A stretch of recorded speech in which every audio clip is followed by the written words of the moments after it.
Hello students, कैसे हैं आप सब। स्वागत है आपका मेरे YouTube channel NCERT maths classes पे। पिछले वीडियो में अपने एनसीईआरटी क्लास 12th में इसमें चैप्टर नंबर 11th में एक्सरसाइज 11.2 का इंट्रो पार्ट किया था, इंट्रो स्टार्ट किया था ना, जिसमें अपने दो टॉपिक कर लिए थे। इक्वेशन ऑफ लाइन है ना, इन स्पेस 3D के अंदर लाइन की इक्वेशन देखी थी और दो कंडीशन देखी थी। पहली कंडीशन क्या थी कि इक्वेशन ऑफ लाइन जो एक पॉइंट से पास हो रही है और गिवन वेक्टर के क्या है, पैरेलल है, ठीक है। और दूसरी कंडीशन क्या थी, इक्वेशन ऑफ लाइन जो दिए हुए दो बिंदुओं से क्या हो रही थी, पास हो रही थी ना। ये अपने देख लिया था पिछले इंट्रो के पिछले पार्ट में, और उस पर बेस्ड एग्जाम्पल भी अपने के लिए थे ना। और वो सारे के सारे चैप्टर और सीरियल वाइज है ना, और एग्जाम्पल चैप्टर के अंदर एक्सरसाइज सारी आपको ऊपर प्ले लिस्ट के अंदर मिल जाएगी, तो आपको कहीं भी ढूंढने की जरूरत नहीं है। अगर आपको कोई सा चैप्टर देखना तो आप ऊपर प्ले लिस्ट में जाके देख सकते हैं ना। आज के इस पार्ट में अपन इस 11 पॉइंट एक्सरसाइज 2 के इंट्रो के जो बचे हुए टॉपिक हैं वो करने वाले हैं। उसमें अपना जो टॉपिक है आज का पहला क्या है कि एंगल बिटवीन टू लाइंस है ना, दो रेखाओं के बीच कोण, दो रेखाओं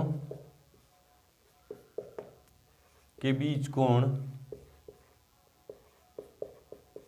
मतलब एंगल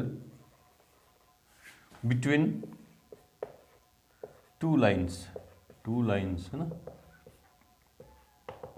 अपने जो लाइन की इक्वेशन देखी थी स्पेस के अंदर 3D के अंदर, वो दो तरह की, एक तो वेक्टर फॉर्म में और एक कार्टेशियन फॉर्म में। पहले अपन वेक्टर फॉर्म की बात करते हैं ना। मान ले रहे हैं दो लाइन है, L1 तो है जिसमें वो क्या है, उसकी जो इक्वेशन हो क्या है, R equals to a vector plus lambda b vector.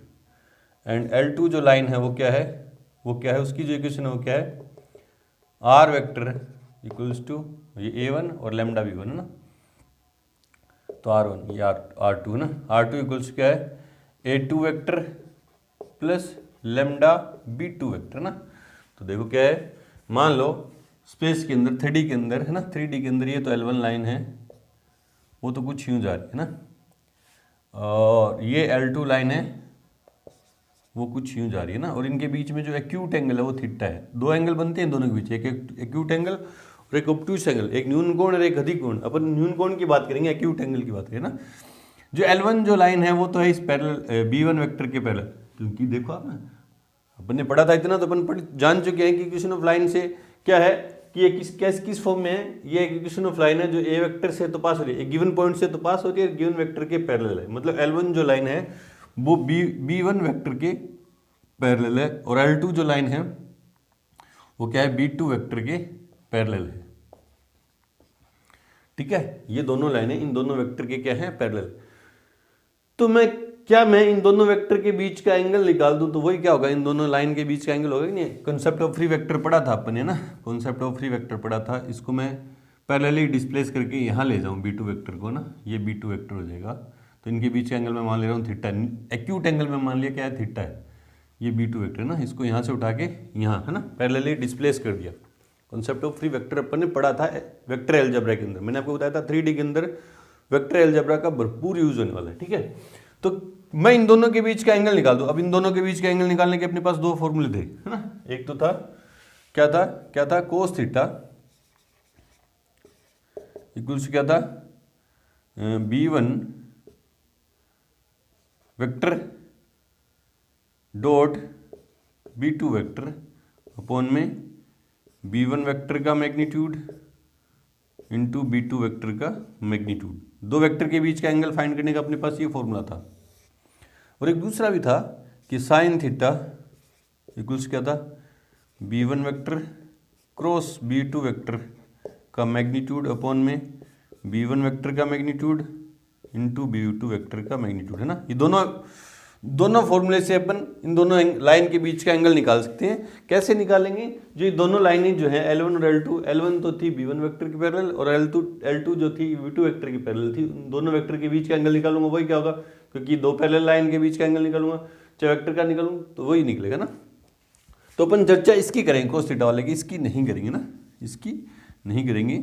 ये कब है, जब दो लाइन अपन को किस फॉर्म में गिवन है, वेक्टर फॉर्म में गिवन है,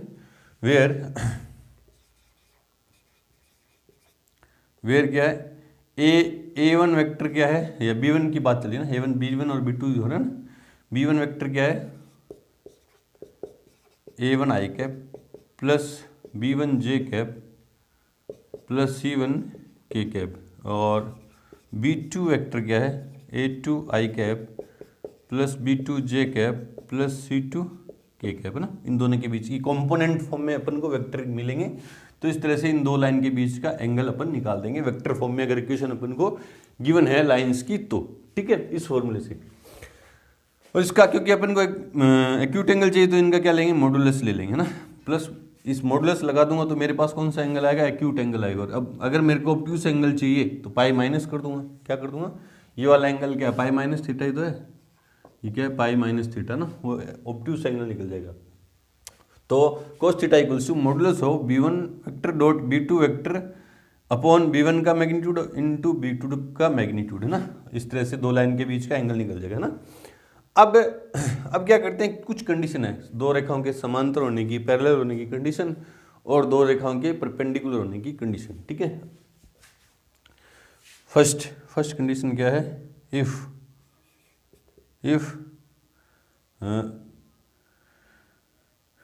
L1 परपेंडिकुलर है किसके, L2 के।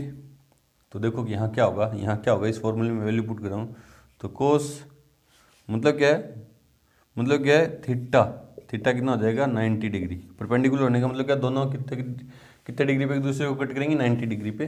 तो कोस 90 लिख दूँ इक्वल्स क्या हो जाएगा, मॉडुलस B1 की जगह ये लिखूँगा ना वैल्यू, A1 आई कैप प्लस B1 जे कैप प्लस C1 के कैप डॉट A2 आई कैप, B2 की वैल्यू ये रही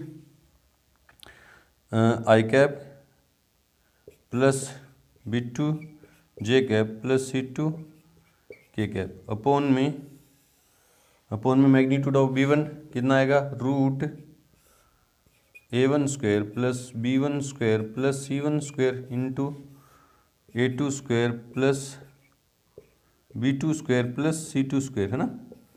और cos 90 की वैल्यू क्या होगी, जीरो है ना, जीरो होगी ना, तो ये पोन वाली क्वांटिटी भी क्या जाएगी, जीरो है ना। और ऊपर डॉट प्रोडक्ट निकालूंगा तो क्या आएगा, A1 A2 plus B1 B2 plus C1 C2 equals to zero. ये है कंडीशन ऑफ परपेंडिकुलरिटी है ना।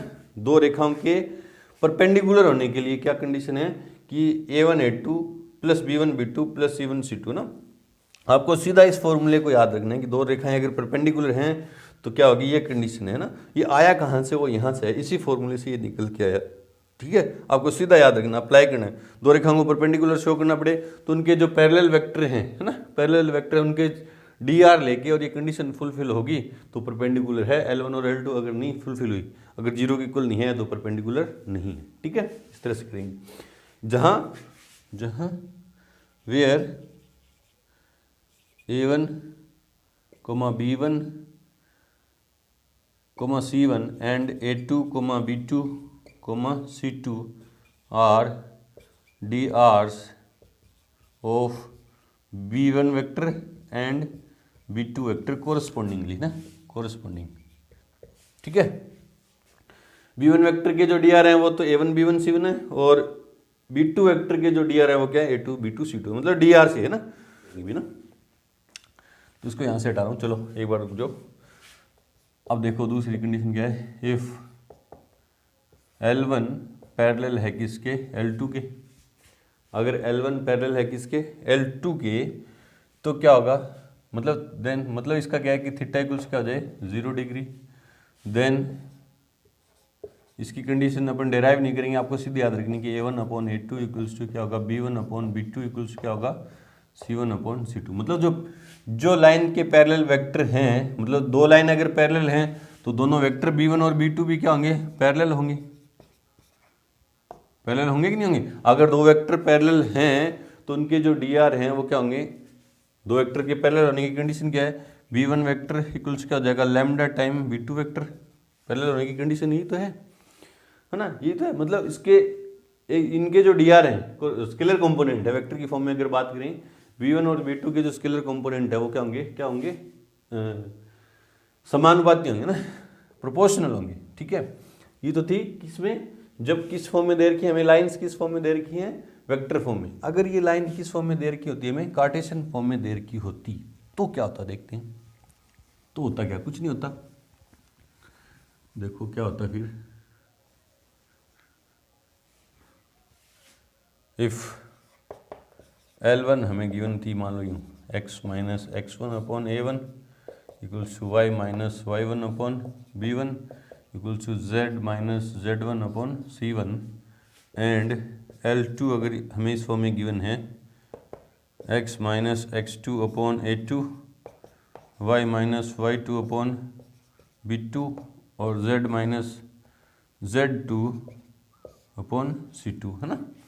तो हमें पता है कि x1 y1 z1 क्या है, जिस पॉइंट से लाइन L1 पास हो रही है, और A1 B1 C1 क्या है, जिस वेक्टर के पैरेलल ये लाइन है उसकी dr है। इसी तरह x2 y2 z2 क्या है, उस पॉइंट के कोऑर्डिनेट हैं जिससे L2 पास हो रही है, और A2 B2 C2 क्या है, उस वेक्टर के dr हैं जिसके पैरेलल ये लाइन है ना। तो सीधा ही हमें A1 B1 C1 पता है ना। तो theta therefore cos theta equals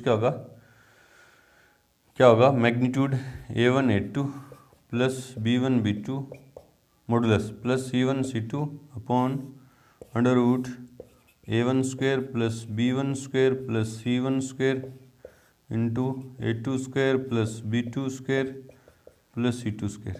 ये आ गया ना, जहाँ क्या है A1 A2 B1 B2 C1 C2 क्या है, dr है पैरेलल वेक्टर। और ये बोले सर आया कहाँ से, ये यहीं से तो आया, देखो अपॉन में ये है ही, इनको मल्टीप्लाई किया तो ये तो आया, इसी से वेक्टर फॉर्म से ये निकल के आ रहा है ना। अगर dr की जगह dc गिवन है हमें, वेयर आप बता दो, वेयर A1 B1 ये बता ही रखा है, A1 B1 C1 क्या है, dc है ना, dr है। और cos थीटा इक्वल्स क्या होगा modulus L1 L2 plus M1 M2 plus N1 N2। अगर DC गिवन है, दोनों लाइन के DC गिवन है, तो ये फॉर्मूला लग जाएगा, where L1 M1 N1 and L2 M2 N2 are DCs of L1 and L2 correspondingly, है ना। DC गिवन है तो ये फॉर्मूला लग जाएगा, dr गिवन है तो ये फॉर्मूला लग जाएगा, है ना। और कंडीशन वही है कि पैरेलल है, दो लाइन अगर पैरेलल हैं तो उनके dr, उनके जो पैरेलल वेक्टर उनके dr के जो स्केलर कंपोनेंट है वो क्या होंगे, और समानुपाती होंगे ना, प्रोपोर्शनल होंगे। और अगर परपेंडिकुलर है तो ये होंगे, और अगर ये यहाँ दोनों वेक्टर दोनों लाइनें परपेंडिकुलर है तो उनके DC में भी कंडीशन ये लगेगी ना, इफ़ L1 परपेंडिकुलर है L2 के तो क्या होगा L1 L2 plus M1 M2 plus N1 N2 भी क्या होगा, 0 होगा। याद रखनी आपको, दो लाइनों के DC गिवन हैं और दोनों परपेंडिकुलर हैं तो ये कंडीशन फुलफिल होगी। dr गिवन है और दोनों परपेंडिकुलर है तो ये कंडीशन फुलफिल होगी। आपको सीधा आपको ये याद रखना है ना, पैरेलल है तो ये कंडीशन फुलफिल होगी। दो लाइन के बीच का एंगल, अगर वेक्टर फॉर्म में लाइन दे रखी है तो इससे निकालेंगे एंगल, और अगर कार्टेशियन फॉर्म दे रखी है तो इससे अपन वैल्यू निकाल लेंगे, है ना। इस तरह से करेंगे। चलो जी करते हैं एक दो एग्जांपल, उससे पहले वीडियो को रोकें और नोट करें। एग्जांपल में 9 देखो क्या कह रहा है कि दिए गए रेखायुग्म, है ना, दो लाइंस की इक्वेशन दे रखी है और किस फॉर्म में दे रखी है, वेक्टर फॉर्म में, के मध्य कोण ज्ञात कीजिए। और दोनों लाइन की इक्वेशन को देखते ही मुझे पता चल गया कि जो लाइन फर्स्ट दे रखी है वो इस पॉइंट से पास हो रही है, किससे 3, 2, -4 से तो पास हो रही है और इस वेक्टर के पैरेलल है, ठीक है। और ये जो लाइन है किस पॉइंट से पास हो रही है, 5, -2, 0 से तो पास हो रही है और किसके पैरेलल है, इस वेक्टर के पैरेलल है ना। तो मैं क्या करूँगा, जिन दोनों वेक्टर के पैरेलल लाइन है उन दोनों के बीच का एंगल निकाल दूंगा, वही क्या होगा, इन दोनों लाइन के बीच का एंगल होगा ना। तो आंसर में पहले लिखते हैं जो गिवन है, given lines are vector equals क्या है 3i cap plus 2j cap minus 4k cap. इतना तो अपन जानेंगे कि यार वेक्टर की लाइन की इक्वेशन पढ़ ली, इस पॉइंट से पास हो रही है, plus lambda i cap plus 2j cap plus 2k cap और इस वेक्टर के पैरेलल है। और दूसरी लाइन क्या है, are vector equals to 5i cap minus 2j cap plus mu, ये भी नया कांस्टेंट है, लैम्डा भी कांस्टेंट है नॉन जीरो और म्यू भी नॉन जीरो कांस्टेंट है, 3i cap plus 2j cap plus 6k cap, है ना। देयरफॉर b1 वेक्टर, ये नंबर फर्स्ट मान ले रहा हूँ, ये नंबर सेकंड मान ले रहा हूँ ना। b1 वेक्टर इक्वल्स क्या है आई cap plus 2j cap plus 2k cap and B2 vector क्या है, ये रहा 3i cap plus 2j cap plus 6k cap. अब मुझे फॉर्मूला याद रहेगा, दो वेक्टर के बीच का एंगल डॉट प्रोडक्ट निकाल दो आप सीधा, है ना। उससे भी कर सकते हो सीधा, कैसे निकलेगा, since cos theta equals to modulus B1 vector dot B2 vector upon में magnitude of B1 vector into magnitude of B2 vector ना। क्रॉस प्रोडक्ट वाले फॉर्मूले से भी निकाल सकते हैं, लेकिन हमें पता है कि डॉट प्रोडक्ट कंपोनेंट फॉर्म में आसान है क्रॉस प्रोडक्ट की बजाय। निकाल आप उस फॉर्मूले से भी सकते हैं साइन थीटा वाले से, लेकिन अपन इसी का यूज़ करेंगे ना। तो वैल्यू पुट कर दो, cos theta equals to modulus B1 vector कितना है, आई cap plus 2j cap plus 2k cap. देख लो एंगल निकालने के लिए भी वेक्टर अलजेब्रा यूज हो रही है ना, तो वेक्टर अलजेब्रा नहीं आ रही उनके दिक्कत हो सकती है। 3i cap plus 2j cap plus 6k cap upon में मॉडल मैग्नीट्यूड B1 का कितना आएगा, अंडर रूट 1 की square 1 plus 4 into under root 9 plus 4 plus 36, 9 plus 4 plus 36 का मॉडुलस। तो कोस थीटा इक्वल्स टू, है ना, डॉट प्रोडक्ट जब भी दो वेक्टर कंपोनेंट फॉर्म में गिवन है और उनका डॉट प्रोडक्ट चाहिए तो scalar correspondingly scalar component multiply होंगे। तो 1 मल्टीप्लाई होगा किससे, आई कैप वाला आई कैप के साथ, मतलब 3 मॉडुलस 3 प्लस 2 2 जा 4 प्लस 6 2 जा 12 अपॉन में अंडर रूट 4 4 8 1 9 अंडर रूट 36 40 49, ठीक है। Cos theta equals to modulus 12 4 16 3 19 बट्टा में 3 into 7 cos theta equals to, है ना, ये पॉजिटिव क्वांटिटी है तो मॉडुलस की जरूरत भी नहीं है, तो 19 बट्टा 21। तो थीटा इक्वल्स कितना है, कोस इनवर्स 19 बट्टा 21। ये दोनों लाइनों के बीच का एंगल आ गया मेरे पास, है ना। इस तरह से निकालेंगे। देखते हैं answer. Example number 9, theta equals to cos inverse 19 upon 21, बिल्कुल सही है। बट एग्जाम्पल नंबर 10 की तरफ से पहले वीडियो को रोकें और नोट करें। एग्जाम्पल नंबर 10 देखो क्या कह रहे हैं कि रेखा युग्म, है ना, दो लाइन की इक्वेशन दे रखी है, किस फॉर्म में दे रखी, कार्टेशियन फॉर्म में दे रखी है कि मध्य कोण ज्ञात कीजिए ना। तो गिवन लाइंस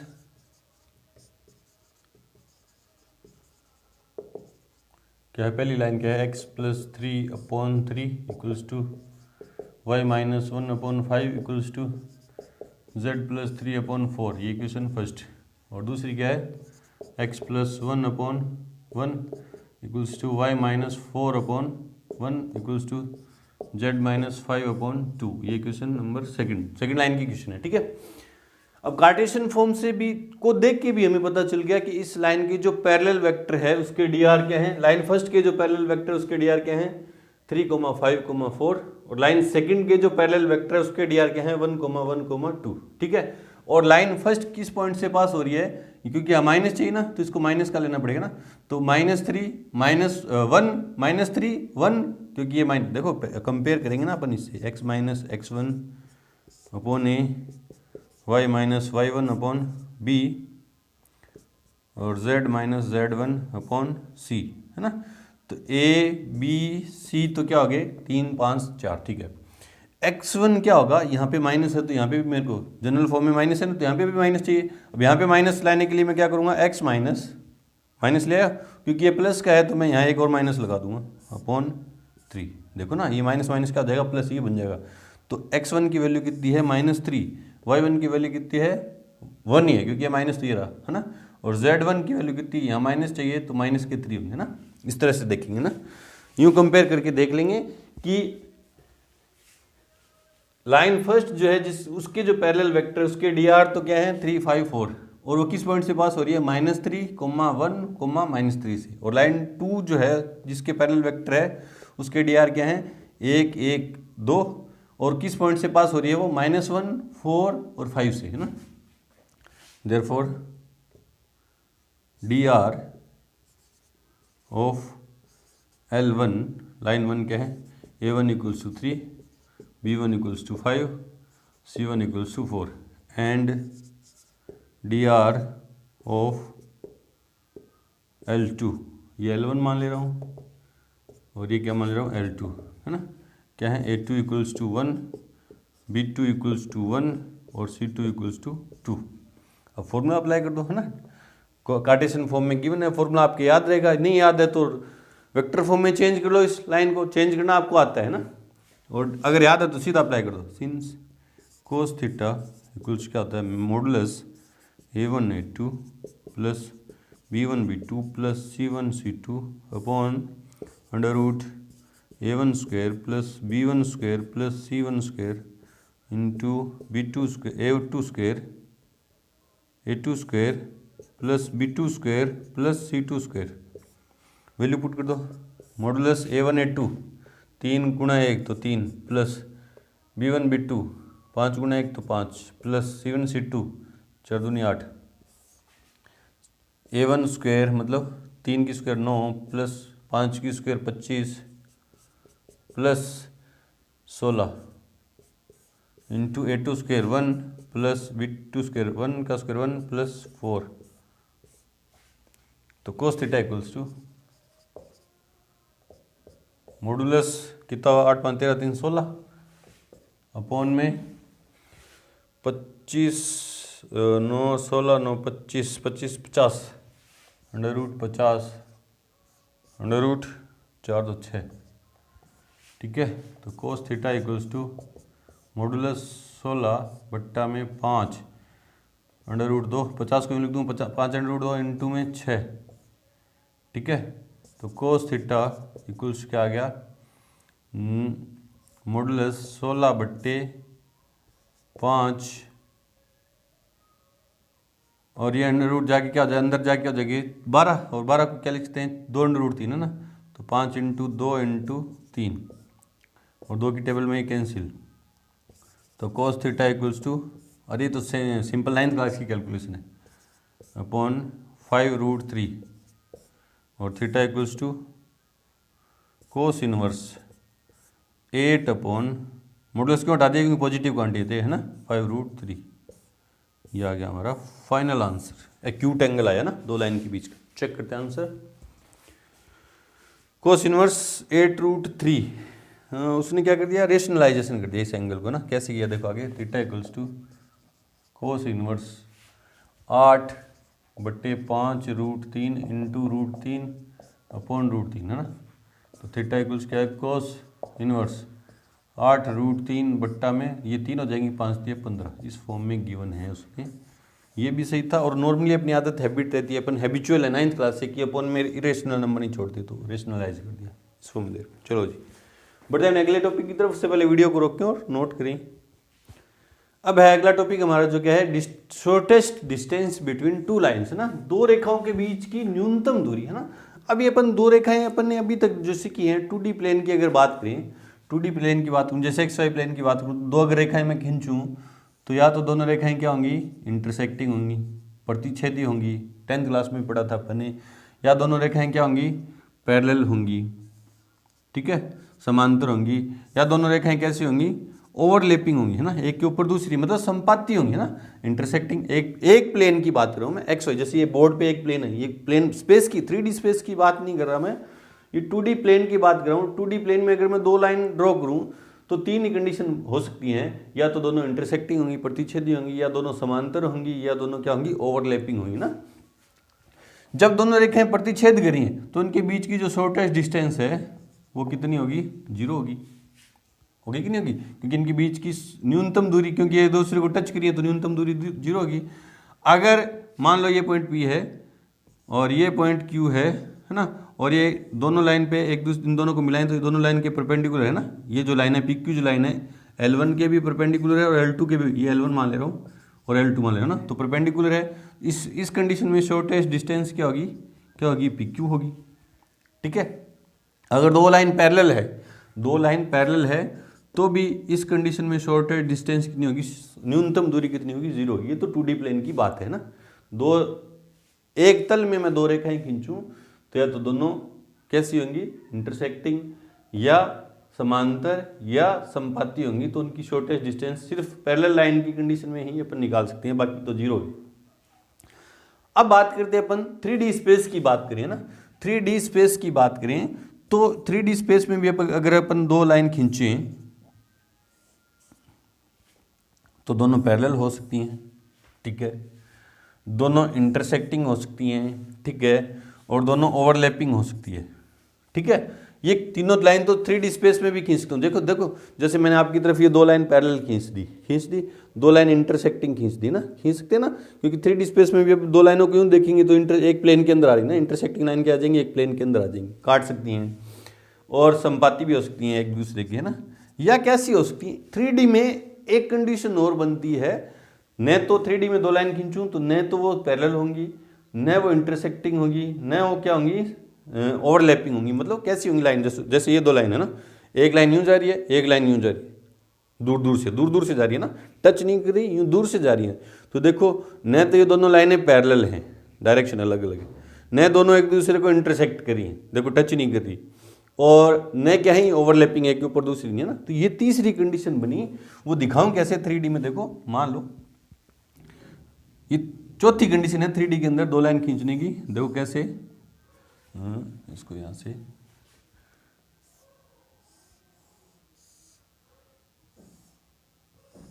ये 3D स्पेस बनाने की कोशिश करें, है ना, ठीक है।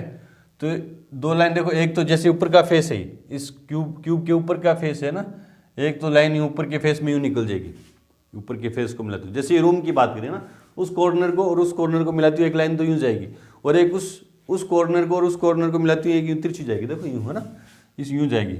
तो देखो ये दोनों लाइन आपको देखने में तो यूं लग रहा होगा सर ये तो पैरेलल है, लेकिन ये 3D की बात इमेजिन करके देखो, मैंने आपको पहले बताया था 3D आपको अगर आपको नहीं आएगी, अगर आप इमेजिनेशन नहीं कर पा रहे, ये जो ऊपर वाली लाइन है तो यूं पैरेलल जा रही है ना, अर्थ के पैरेलल उस दो कॉर्नर को मिलाती हुई, और ये जो लाइन है इस कॉर्नर को और उस कॉर्नर को मिला लो, चाहे ये इस कॉर्नर को उस कॉर्नर को मिला लो, ये यूं जा रही है और वो यूं जा रही है। तो ये कैसी लाइन है, एक तल में नहीं है ना ये पैरेलल है, ना इंटरसेक्टिंग है, ना ओवरलैपिंग है। तो ये कैसी लाइन है, ये कैसी लाइन है, स्क्यू लाइंस, है ना, स्क्यू लाइंस, विषम तलीय रेखाएं बोलते हैं इनको, है ना, विषम तलीय रेखाएं बोलते हैं। तो इनके बीच में भी कोई ना कोई डिस्टेंस होगी। देखो जब ये दो लाइन यूं जाएंगी तो इनकी इस पे एक पॉइंट ये होगा, एक इस पे पॉइंट होगा, दोनों पे परपेंडिकुलर होगा ना। मान लो ये स्क्यू लाइन है, अब 2D में आपको इमेजिन करना पड़ेगा, मैं दिखा नहीं सकता। मान लो देखो ये ऊपर जा रही है, ऊपर से यूं जा रही है ना, तो इनमें एक शॉर्टेस्ट डिस्टेंस ये होगी ना, ये डिस्टेंस होगी PQ, जो दोनों पे क्या होगी, परपेंडिकुलर। मतलब देखो एक लाइन यूं जा रही है, एक यूं जा रही है, तो एक पॉइंट यहाँ और यहाँ दोनों पे परपेंडिकुलर होगा, वो इन दोनों के बीच की क्या होगी, शॉर्टेस्ट डिस्टेंस होगी।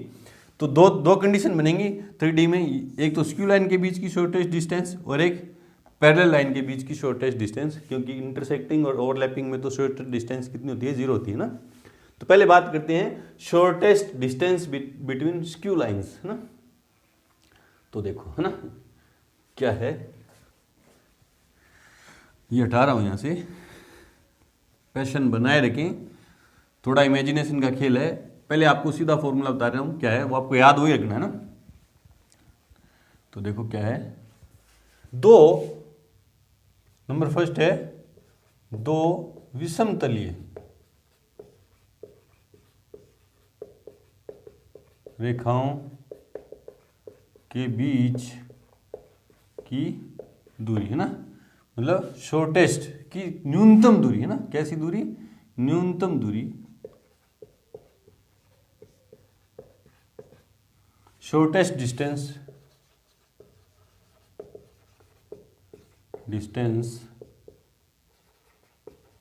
बिटवीन स्क्यू लाइंस, है ना, स्क्यू लाइंस, है ना। मान ले रहा हूं L1 है, कोई लाइन है वेक्टर फॉर्म में, उससे अपन कार्टेशियन फॉर्म वेक्टर फॉर्म से डेराइव कर लेंगे ना। वेक्टर फॉर्म में दो लाइन दे रखी है, L1 तो है R vector equals to A1 vector plus lambda B1 vector, number first है यार, नंबर फर्स्ट सेकंड रहने दो, और R वेक्टर L2 जो लाइन है वो क्या है, R vector equals to A2 vector plus lambda B2 vector, है ना। जहां हमें पता है लाइन की इक्वेशन से देख के अपन पता कर लेंगे कि A1 तो उस पॉइंट का पोजीशन वेक्टर है जिस पॉइंट से L1 पास हो रही है और B1 के पैरेलल है L1, है ना। और A2 वेक्टर जो है उस पॉइंट का पोजीशन वेक्टर है जिससे L2 लाइन पास हो रही है और L2 जो लाइन है B2 वेक्टर के पैरेलल है, ठीक है। और दोनों कैसी हैं, स्क्यू सिमेट्रिक लाइन है, मतलब कुछ ऐसे जा रही है ना, ऐसे जा रही है, तो उनके बीच की शॉर्टेस्ट डिस्टेंस कुछ ना कुछ होगी ना। तो देखो कैसे, पहले लिख दे रहा हूँ ना, वेयर A1 वेक्टर तो क्या होगा, किस पॉइंट से पास हो रही है, इस पॉइंट से ना, तो इसके कोऑर्डिनेट क्या होंगे, x1 y1 z1, x1 i cap plus y1 j cap plus z1 k cap. और A2 वेक्टर इक्वल्स क्या होगा, x2 i cap plus y2 j cap plus z2 k cap, ठीक है। और B1 वेक्टर क्या होगा, B1 के parallel है L1, तो इसके क्या दिए होंगे हमें, DRs दिए होंगे ना, तो A1 i cap plus B1 j cap plus C1 k cap. और B2 वेक्टर क्या होगा, B2 वेक्टर के पैरेलल है L2 लाइन, तो इसके DR हमें गिवन होंगे, कंपोनेंट फॉर्म में इसके DR गिवन है ना, तो क्या होगा A2 i cap plus B2 j cap plus C2 k cap, है ना। अब इनके बीच की जो शॉर्टेस्ट डिस्टेंस है वो उसका फॉर्मूला क्या है, shortest distance between these two skew lines, है ना, विषम तलीय रेखाओं के बीच की जो शॉर्टेस्ट डिस्टेंस है उसको मैं D से डिनोट कर रहा हूँ, वो है क्या, modulus A2 minus A1, A2 vector minus A1 vector dot B1 vector cross B2 vector upon magnitude of V1 vector cross B2 vector का मॉडुलस। और मॉडुलस क्यों ले रहे हैं, क्योंकि डिस्टेंस कभी भी नेगेटिव होती नहीं, इसलिए इसका मॉडुलस लिया ना। ये है इन दोनों लाइन के बीच की शॉर्टेस्ट डिस्टेंस, न्यूनतम दूरी, ये विषम तलीय रेखाओं के बीच की न्यूनतम दूरी का फॉर्मूला ये है ना। कई बच्चे तो सीधा फॉर्मूला याद करते हैं कि हाँ सर ये दोनों रेखाओं के बीच की, दो विषम तलीय रेखाओं के बीच की न्यूनतम दूरी का फॉर्मूला ये, हाँ ठीक है, A1 B1 C A1 A2 B1 B2 हमें पता चल जाता है लाइन को देख के वेक्टर फॉर्म से, और वैल्यू पुट करेंगे आंसर निकाल देंगे। लेकिन कई बच्चे क्या होते हैं कि सर ये फॉर्मूला आया कहाँ से, है ना, ये फॉर्मूला आया कहाँ से, तो उन बच्चों के लिए देखते हैं, डेराइव करके देखते हैं। डेरिवेशन आपको याद नहीं करना है, फिर भी कभी भूल जाओ तो आपको पता रहे कि ये फॉर्मूला आया कहाँ से, है ना। तो देखो दो विषम तलीय रेखाएं मान लो, एक तो यूं जा रही है और एक यूं जा रही है ना, मतलब एक यूं और एक यूं जा रही है ना, तो उनके ये L1 लाइन है और ये L2 लाइन है, या ये L1 मान ले रहा हूँ, ये L1 मान ले रहा हूँ और ये क्या है, L2 लाइन है। L1 तो पैरेलल है किसके, B1 वेक्टर के, और L2 पैरेलल है किसके, B2 वेक्टर के, ठीक है। इनके बीच की ये शॉर्टेस्ट डिस्टेंस है, ये रही, दोनों पे क्या होगी, परपेंडिकुलर होगी, PQ, ठीक है। और देखो क्या मान ले रहा हूँ, L2 लाइन पे तो पॉइंट है A2 जिसका पोजीशन वेक्टर क्या होगा, A2 वेक्टर, और L1 लाइन पे पॉइंट है S मान ले रहा हूँ, ये पॉइंट है ST, है ना, और इसका पोजीशन वेक्टर क्या है, A1 वेक्टर, है ना।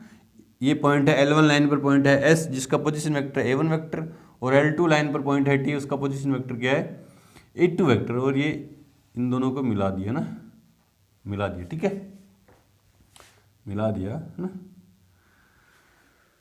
तो देखो अब देखो क्या है कि मुझे ये PQ चाहिए ना, PQ जो है L1 और L2 दोनों पे परपेंडिकुलर है। इसका मतलब कहने का क्या है, PQ जो है B1 वेक्टर और B2 वेक्टर पर दोनों पर परपेंडिकुलर है ना, दोनों पर परपेंडिकुलर है। मैं इसको PQ वेक्टर अगर निकालना चाहूँ, अगर मैं PQ वेक्टर निकालना चाहूँ तो कैसे निकलेगा, PQ वेक्टर की डायरेक्शन में यूनिट वेक्टर इनटू PQ का मैग्नीट्यूड, है ना। तो यूनिट वेक्टर क्या होगा, इन दोनों की डायरेक्शन में यूनिट वेक्टर क्या, अपन ने क्रॉस प्रोडक्ट पढ़ा था, कोई भी दो वेक्टर का अपन क्रॉस प्रोडक्ट निकालते हैं तो उन दोनों वेक्टर के परपेंडिकुलर होता है ना। तो PQ वेक्टर PQ वेक्टर की डायरेक्शन में यूनिट वेक्टर कैसे निकलेगा, इन दोनों का क्रॉस प्रोडक्ट, है ना। Since n vector equals to मैंने मान लिया B1 vector cross B2 vector, therefore n cap क्या हो गया, B1 vector cross B2 vector upon magnitude of B1 vector into B2 vector, ठीक है। और प्लस माइनस, क्योंकि इसकी डायरेक्शन ऊपर की तरफ भी हो सकती है और नीचे की तरफ। देखो ना, ये आपको देखने में ये बोले सर परपेंडिकुलर लग नहीं रहा, दो लाइन ऐसी हैं तो इनके परपेंडिकुलर वेक्टर भी क्या होंगे, ऐसे होंगे ना, दोनों वेक्टर पे परपेंडिकुलर जो ड्रॉ करूंगा दोनों पे परपेंडिकुलर होंगे ना, और वो परपेंडिकुलर कैसे होंगे, उन दोनों के क्रॉस प्रोडक्ट की। ठीक है, मान लिया late theta b the angle between P Q vector and S T vector है ना। ठीक है, अब ये इनके बीच का एंगल थीटा है ना, थीटा एंगल है तो देखो ये ट्राइंगल भी बनेगा ना, 90 डिग्री एंगल थीटा है दोनों के बीच का ना। तो इस ट्राइंगल के अंदर मैं अगर लगाऊं, इस ट्राइंगल में मैं अगर लगाऊं, क्या लगाऊं, कोस थीटा लगाऊं ना, तो बेस अपॉन हाइपोटेन्यूज, बेस कितना ये और हाइपोटेन्यूज क्या है ना, therefore cos theta equals to base कितना है पी क्यू। वेक्टर की बात नहीं कर रहा मैं, सिंपल ट्राइंगल की बात कर रहा हूं, वेक्टर की बात तो बाद में करेंगे। बेस अपॉन हाइपोटेन्यूज क्या है, एस टी, तो उससे पी क्यू क्या या एस टी की वैल्यू क्या आई, एस टी, क्योंकि मुझे एस टी गायब करना है, एस टी तो गायब करना है, पी क्यू तो मुझे चाहिए, तो एस टी इक्वल्स कितना आया, P Q upon cos theta. ठीक है, नंबर फर्स्ट। पता चला ना, इस ट्राइंगल के अंदर मैंने सिंपल कोस थीटा लगाया तो क्या होता है, बेस क्या होगा, साथ वाली साइड और हाइपोटेन्यूज सामने वाली 90 डिग्री के सामने वाली ना, तो ये इसको पैरेलली डिस्प्लेस करूंगा यहाँ, तो बेस ये और हाइपोटेन्यूज ये ना, ये जो बन के आएगी। ठीक है, अब इन दोनों के बीच का एंगल कितना है, P Q vector S T के वेक्टर के बीच का एंगल कितना है। अब देखो since P Q vector dot S T vector equals क्या आएगा, magnitude of P Q vector into magnitude of S T vector into में कोस थीटा। ठीक है, तो देखो पी क्यू वेक्टर क्या है, पी क्यू वेक्टर क्या है, पी क्यू वेक्टर कैसे निकलेगा। अब देखो पी क्यू वेक्टर निकलेगा कैसे, यहाँ लास्ट में दिखा दूंगा ना, पी क्यू वेक्टर क्या से होगा, पी क्यू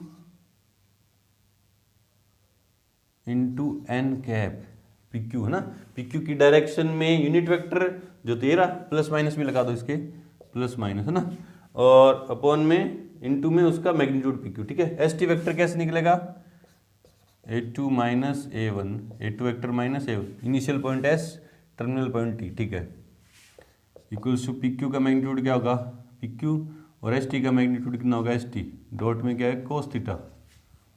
ठीक है, कोई दिक्कत है तो बोलो, यहां तक कोई दिक्कत नहीं है ना। ठीक है, अब देखो लिख दो यहाँ पे, सिंस एस टी वेक्टर क्या आया, a2 vector minus a1 vector and P Q vector क्या आया, पी क्यू इंटू उसकी डायरेक्शन में यूनिट वेक्टर क्या है, एन, पी क्यू की डायरेक्शन में यूनिट वेक्टर क्या है, एन, ये तो दोनों के परपेंडिकुलर है। ठीक है, अब वैल्यू पुट करो, ये फर्स्ट मान लो और ये मान लो सेकंड है ना, तो पी क्यू की वैल्यू, तो पी क्यू तो मुझे फाइंड करना है, देखो पी क्यू तो मुझे क्या करना है, फाइंड करना है,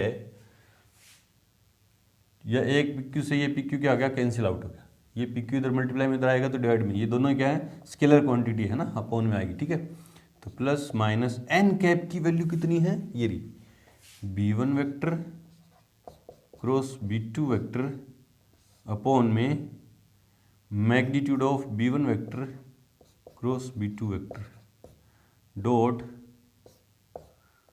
ये इसको ऊपर भी लिखते हैं ना, dot a2 vector minus a1 vector.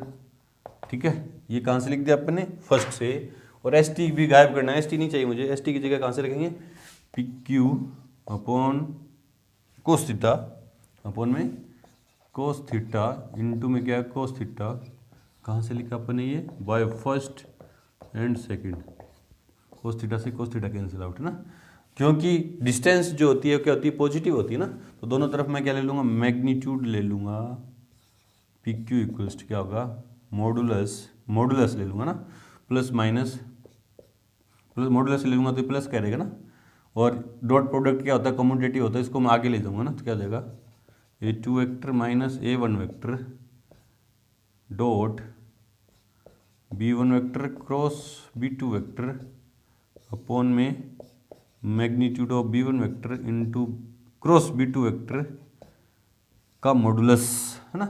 और यहाँ लिख दो since A dot B vector equals क्या होता है B vector dot A vector, है ना, क्योंकि अपन ने इसको आगे लिखा। और distance can not be negative, है ना। और डिस्टेंस पी क्यू जो शॉर्टेस्ट डिस्टेंस थी उसको मैंने क्या मान रखा, चलो पी क्यू आ गया ना, ये दोनों के बीच की शॉर्टेस्ट डिस्टेंस का फॉर्मूला आ गया, जो यही है, जो क्या है, यही है, देखो यही है ना। इस तरह से अपन फॉर्मूला डेराइव कर लेंगे ना। अब इसके कार्टेशियन फॉर्म की तरफ चलते हैं, उससे पहले वीडियो को रोकिए और नोट करें। अब जो ये शॉर्टेस्ट डिस्टेंस का जो फॉर्मूला था, विषम तलीय दो रेखाओं के बीच की शॉर्टेस्ट डिस्टेंस का जो फॉर्मूला था, ये वेक्टर फॉर्म में था। इससे कार्टेशियन फॉर्म कैसे निकल के आती है, वो देखो कैसे निकल के आती है, अपन देखते हैं। निकालेंगे इससे, और लाइन किस फॉर्म में गिवन होगी मुझे, तो देखो अगर मान लो आपको लाइन बाद में लिख देंगे लास्ट में ना।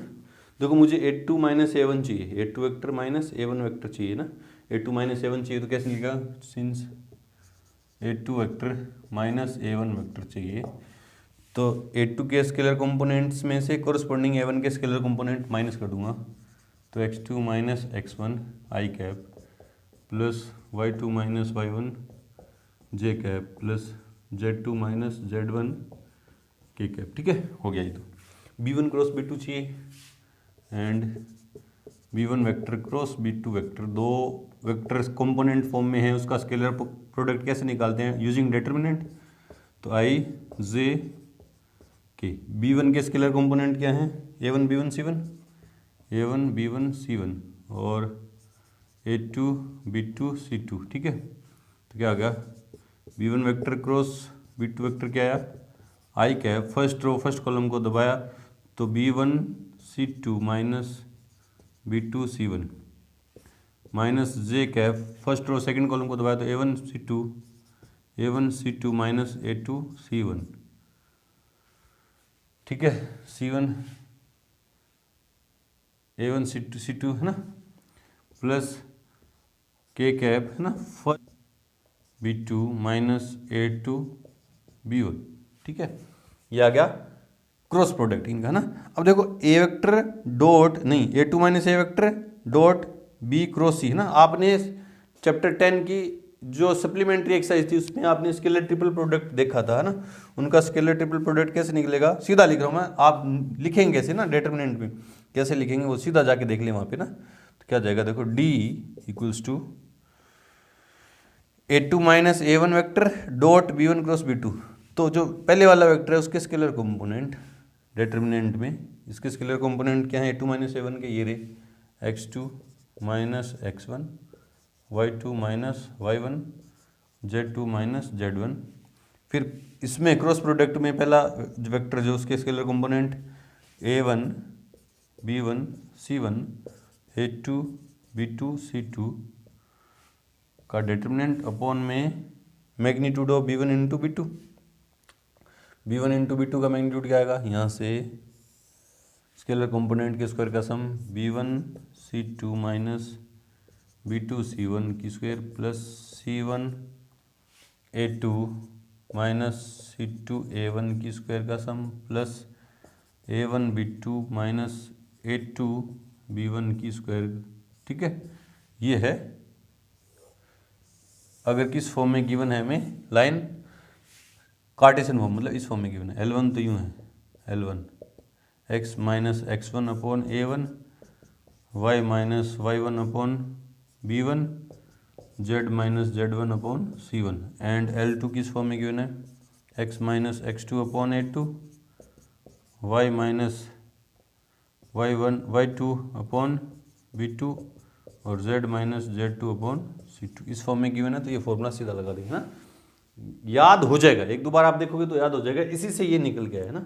चलो जी, अब करते हैं दो समांतर रेखाओं के बीच की दूरी का फॉर्मूला देखते हैं। उससे पहले वीडियो को रोकिए और नोट करें।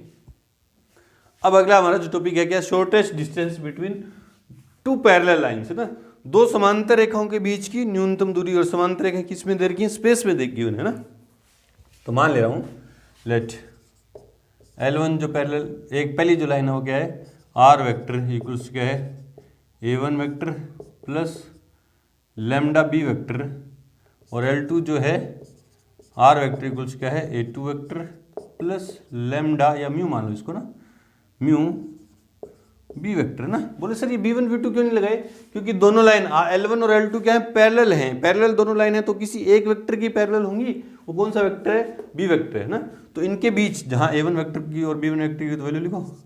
a1 वेक्टर क्या है, लाइन L1 पे एक पॉइंट है जिसका पोजीशन वेक्टर है ना, तो क्या होगा x1 i cap plus y1 j cap plus z1 k cap, और a2 वेक्टर क्या है x2 i cap plus y2 j cap plus z2 k cap, है ना।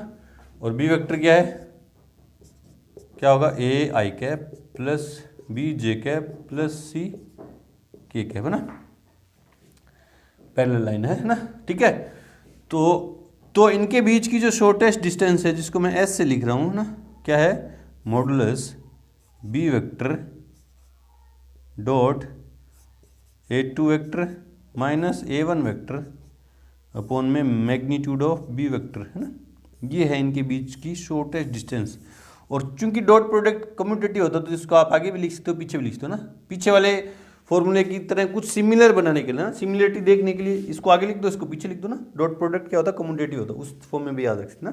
अब ये फॉर्मूला कहाँ से है वो देख लेते हैं ना, थोड़ा सा शॉर्ट में, है ना। मान लो ये दो लाइन है L1 और ये लाइन है L2, और वो किसी वेक्टर b वेक्टर के क्या है, पैरेलल हैं। उनके बीच की जो शॉर्टेस्ट डिस्टेंस होगी वो मान ले रहा हूँ क्या है, PQ है।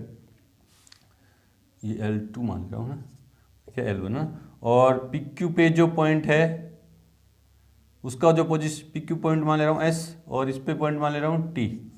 इसका जो पोजीशन वेक्टर है वो क्या है, A वेक्टर, A1 वेक्टर, और इसका जो पोजीशन वेक्टर है वो क्या है, A2 वेक्टर, है ना। ठीक है, तो इनके बीच की शॉर्टेस्ट डिस्टेंस क्या होगी, ये होगी, है ना। तो मैं मान ले रहा हूँ लेट, ये भी कंसीडर करेंगे वेक्टर ना, और ये भी PQ वेक्टर, ठीक है। Let theta b the angle between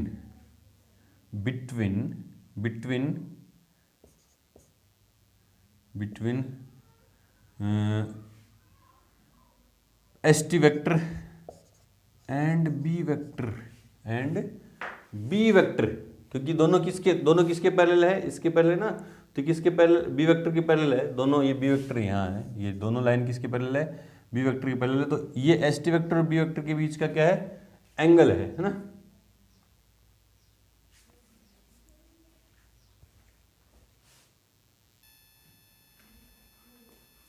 तो कैसा होगा ये एंगल आपको दे दिया ना, इस वेक्टर, ये भी बी वेक्टर होगा ना, और इसके बीच का एंगल है ना। तो देयरफॉर इस ट्रायंगल में मैं, ये थीटा है, ये ट्रायंगल, इसको पैरेलली डिस्प्लेस करके इसको मैं ट्रायंगल कंसीडर करूँ, तो देखो कैसे होगा ये यूँ ट्रायंगल बनेगा ना, ये थीटा है ना। सिन साइन थीटा इक्वल्स क्या होगा, PQ अपॉन ST, है ना। कहाँ से, इससे आ जाएगा, सिंस लगा के ना। तो ST की वैल्यू गायब करनी है मुझे, तो ST की वैल्यू निकालूंगा। ST इक्वल्स क्या आ जाएगा, PQ upon sine theta number first, है ना। अब इन दोनों के बीच साइन थीटा आ गया ना, तो क्रॉस प्रोडक्ट कहीं ना कहीं यूज में होगा ना। तो मैं एंगल निकालूँ, देयरफॉर कि b vector cross ST vector equals क्या होगा, magnitude of B vector dot into magnitude of ST vector sine theta n cap, ठीक है। अब सारे बी वेक्टर, तो बी वेक्टर ST वेक्टर क्या है वो लिखते हैं ना। तो b vector cross ST vector क्या होगा, A2 vector minus A1 vector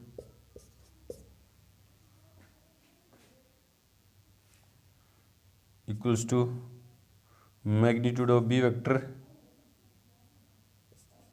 ST का मैग्नीट्यूड क्या होगा, ST dot sign theta n cap, है ना।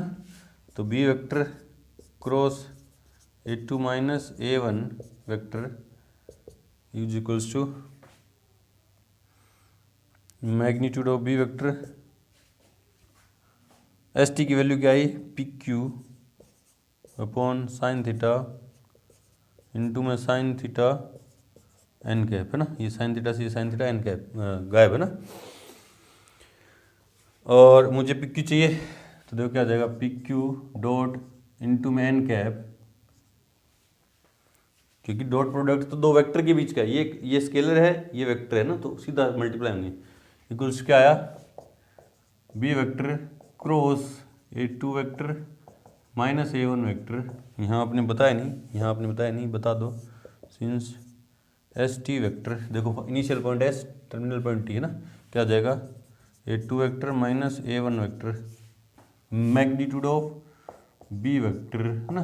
अब दोनों तरफ मैं मॉडुलस लूँ तो क्या आ जाएगा, modulus p q, unit vector का मॉडुलस कितना होगा 1, modulus b vector into a two vector minus A one vector upon में मैग्नीट्यूड ऑफ बी वेक्टर, ये आ गया है ना।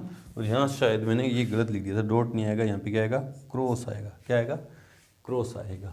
ये है shortest distance between two parallel lines है ना। एग्जाम्पल नंबर 11 देखो क्या कह रहे कि रेखाओं L1 और L2 के बीच की न्यूनतम दूरी ज्ञात कीजिए जिनके सदिश समीकरण अपन को गिवन है। और अपन को बोलेगा नहीं, जैसे इस क्वेश्चन के अंदर नहीं बोला कि लाइन स्क्यू लाइन है या पैरेलल लाइन है ना, विषमतलीय रेखाएं हैं या समांतर रेखाएं, वो तो आपको लाइन की इक्वेशन देख के आपको पता चलेगा कि दोनों रेखाएं विषमतलीय हैं या समांतर है ना। और वो कहाँ से पता चलेगा, यहाँ से। ये जो पैरेलल वेक्टर है ना, इनके जो डीआरस हैं या तो क्या होंगे, क्या होंगे, समानुपाती होंगे ना, प्रोपोर्शनल होंगे।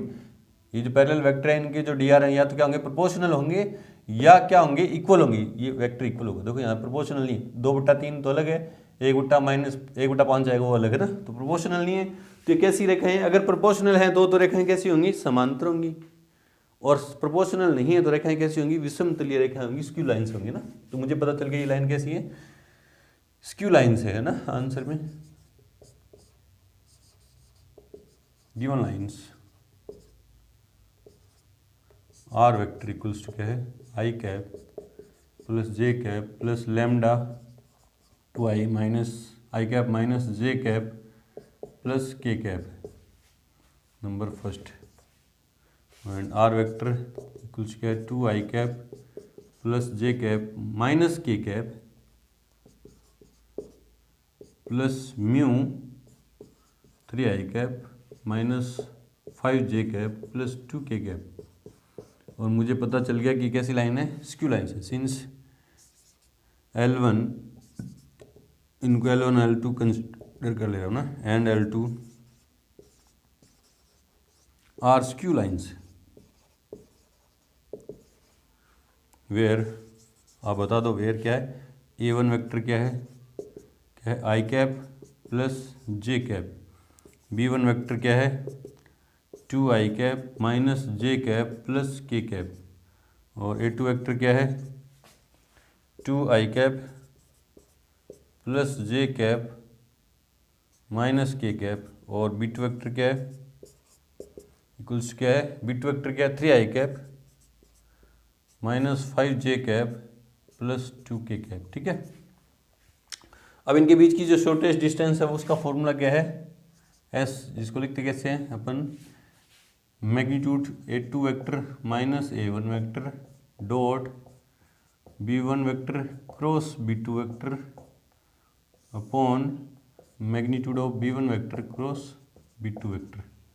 मैग्नीट्यूड बोल दो, मॉडुलस बोल दो, एक ही बात। ठीक है, चलो जी। तो A2 माइनस A1 चाहिए, सिंस A2 वेक्टर यहाँ इधर निकाल रहे हैं ना, since A2 vector minus A1 vector equals to A2 में से A1 के स्केलर कंपोनेंट कोरस्पॉन्डिंग 2 - 1 तो आई कैप, 1 - 1 तो 0 खत्म है ना, और माइनस के कैप। ठीक है, और B1 cross B2, B1 vector cross B2 vector equals क्या होगा, डिटर्मिनेंट आई कैप जे कैप के कैप। ये डिटर्मिनेंट है, वो मॉडुलस है या मैग्नीट्यूड है ना। B1 के स्केलर कंपोनेंट 2 - 1 1 2 - 1 1, और B2 के 3 - 5 2 3 - 5 2, तो क्या होगा देखो, आई कैप फर्स्ट कॉलम को दो है माइनस के 2 माइनस 5 तो +5 माइनस जे, फर्स्ट रो सेकंड कॉलम को दो है, इसको इससे multiply 4 -3 plus k cap, first रोज थर्ड कॉलम को दबाया तो -10 माइनस के 3 तो जाएंगे प्लस के 3, तो B1 cross B2, B1 vector cross B2 vector कितना आया 3 आई कैप माइनस के J कैप और माइनस के 7 के कैप, है ना। अब वैल्यू पुट कर दो, therefore S equals to A2 minus A1 कितना आया I minus k i cap minus k cap dot B1 cross B2 कितना है 3i माइनस J माइनस है के 3i cap minus J cap minus 7 के cap upon magnitude कैसे निकलेगा 3 की स्क्वायर 9 प्लस 1 प्लस 49, तो S ये S है ना इक्वल्स टू मॉडुलस 3 J वाला तो 0 हो जाएगा माइनस माइनस प्लस 7 1 का 7 बट्टा में 49 50 59, तो एस डी कुछ कितना आया 10/√59, ये आ गया हमारा फाइनल आंसर। चेक करते हैं एग्जाम्पल नंबर 11, 10/√59 बिल्कुल सही है। इस तरह से करेंगे। बढ़ते हैं एग्जाम्पल नंबर 12 की तरफ। से पहले वीडियो को रोकें और नोट करें। एग्जाम्पल नंबर 12 देखो क्या कह रहे हैं कि निम्न रेखाओं L1 और L2 के बीच की न्यूनतम दूरी ज्ञात करो। दोनों रेखाएं किस फॉर्म में दे रखी हैं, वेक्टर फॉर्म में दे रखी हैं। तो लिखते हैं पहले गिवन लाइंस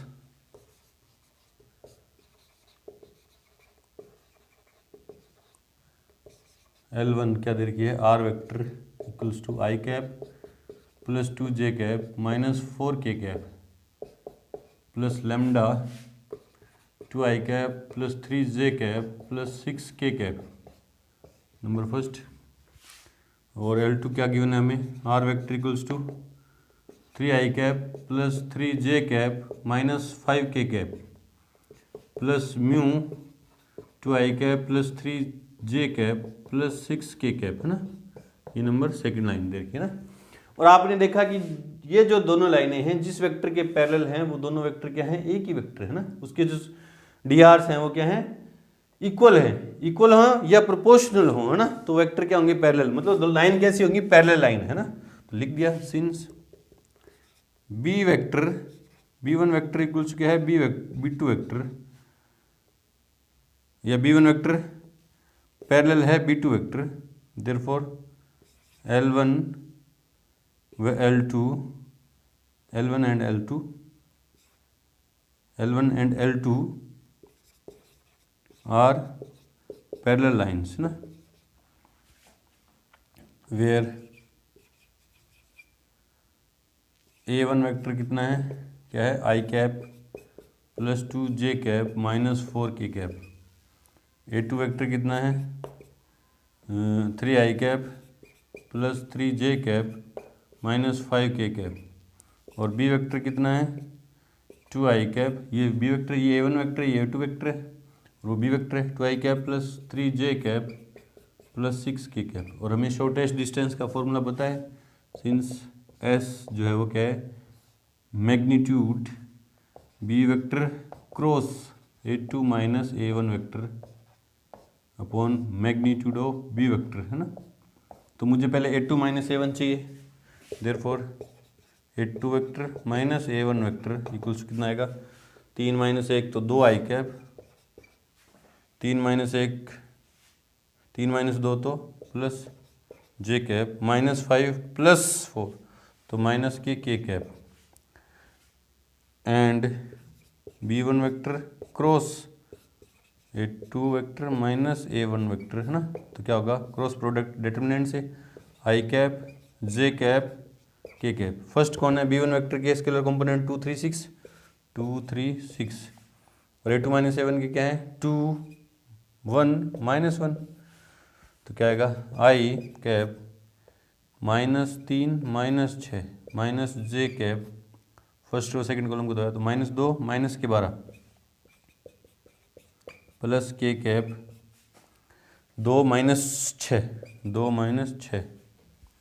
तो माइनस के 9I cap minus minus plus के 14j कैप और माइनस के 4k कैप, है ना, ये आ गया ना। अब देखो therefore s equals to magnitude 9 minus के 9i कैप प्लस के 14j कैप, इसकी वैल्यू दी है, माइनस के 4k कैप अपॉन में under root magnitude of B vector, है ना, 2 की स्क्वायर 4 9 36, 4 प्लस 9 प्लस 36, तो s इक्वल्स टू ऊपर मैग्नीट्यूड होगा ना, तो अंडर रूट 9 की स्क्वायर 81 प्लस 14 की स्क्वायर 196 प्लस 4 की स्क्वायर 16 अपॉन में अंडर रूट 40 49, ठीक है। तो s इक्वल्स टू कितना आया 281 अंडर रूट 281/7, 281 के फैक्टर होंगे क्या, 9 2 11, 7 चौका 28, नहीं फैक्टर नहीं होंगे, तो ये शॉर्टेस्ट डिस्टेंस। देखते हैं आंसर, आंसर कितना देर का है, 293, है ना, 81 14 4, 4 की स्क्वायर 16 आएगा ना, 4 की स्क्वायर क्या आएगा 16, तो 6 6 12 13 2 9 11 19, 293, बिल्कुल सही है ना। तो कैलकुलेशन पे थोड़ा सा ध्यान रखें, इस तरह से होगा, है ना। तो यहाँ पे आके हमारी एक्सरसाइज 11.2 का इंट्रो पार्ट खत्म हुआ। मिलते हैं अपनी एक्सरसाइज 11.2 के साथ, तब तक के लिए गुड लक, थैंक यू।